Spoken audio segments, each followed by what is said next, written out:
3 ఈఎంఐలు కట్టకపోతే non performing asset కిందకి అవుతుంది, ఎన్పిఏ అని అవుతుంది. ఓకే, బాగా బండ గుర్తు పెట్టుకోవాలి. ఇల్లు హౌస్ లోను మార్ట్గేజ్ లోను ఉన్న వాళ్ళందరూ ఈ వీడియో చూడండి, ఎందుకంటే ఇది మీకు చాలా ఉపయోగపడే వీడియో. ఇది 3 ఈఎంఐలు ఎప్పుడైతే కట్టకపోతే బ్యాంక్ మిమ్మల్ని ఎన్పిఏ అంటది, నాన్ పర్ఫార్మింగ్ అసెట్ అంటది అని వెంటనే ఒక నోటీస్ పంపిస్తుంది మీకు. ముందుగా ఒక 13(2) అంటే సర్ఫేసీ యాక్ట్ అని ఒకటి ఉంటుంది. నార్మల్గా కోర్ట్స్ కాకుండా సివిల్ కోర్టులు, ఫ్యామిలీ కోర్టులు, క్రిమినల్ కోర్టులు కాకుండా దీనికి డిఆర్టీ అని ఒకటి ఉంటుంది, debt recovery tribunal, separate court ఉంటుంది నాగరాజ్ గారు. ఓకే, ఇప్పుడు మీకు బ్యాంక్ ఎప్పుడైతే మీకు ఒక నోటీస్ పంపిస్తుంది, 13(2) అని ఒక నోటీస్ పంపిస్తుంది. 13(2) నోటీస్ ఏమంటుంది? Demand notice. అది జస్ట్ మీరు 3 ఈఎంఐస్ కట్టలేదు, మీది నాన్ పర్ఫార్మింగ్ అసెట్ అయిపోయింది, మీరు రెగ్యులరైజ్ చేసుకోవాలంటే మీకు లాస్ట్ ఛాన్స్ ఇస్తున్నాం, రెగ్యులరైజ్ చేసుకోండి, వెంటనే మీరు బ్యాంక్కి రండి, మాట్లాడండి, లేదా ఈ 3 ఈఎంఐలు కట్టేయండి అని చెప్తుంది. మీరు అప్పుడు కూడా వినకపోతే బ్యాంకు 13(4) అని ఇంకో నోటీస్ పంపిస్తుంది. 13(4) ఏమంటుంది?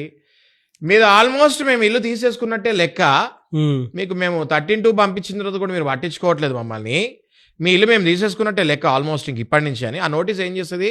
ఈసారి నోటీస్ కొరియర్లో పంపించదు, గోడకు అతికిస్తుంది.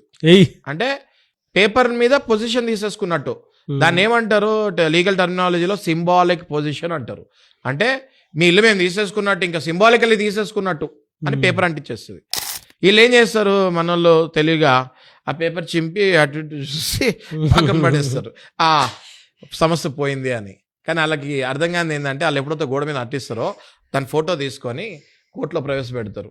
మేము చేయాల్సిన పనులన్నీ మేము చేసేసాము, ఇంకా మాకు బ్రహ్మాస్త్రం మీ దగ్గర ఉంది జడ్జి గారు, మాకు ఇచ్చేయండి ఆ బ్రహ్మాస్త్రం అని. ఏంటి ఆ బ్రహ్మాస్త్రం అంటే సెక్షన్ 14. డైరెక్ట్గా ఇంటికి వెళ్ళి వాళ్ళని బయటకి లాగి తాళం వేసి ఆ తాళం జోబులో వేసుకొని వచ్చేస్తారు సెక్షన్ 14 ప్రకారం. ఓకే, అది ఇంకా కంప్లీట్గా ఆ ప్రాపర్టీని సీజ్ చేస్తారు, ఎక్వైర్ చేసేసుకుంటారు. దాని తర్వాత ఆ ఇంటిని ఆక్షన్కి పంపిస్తారు.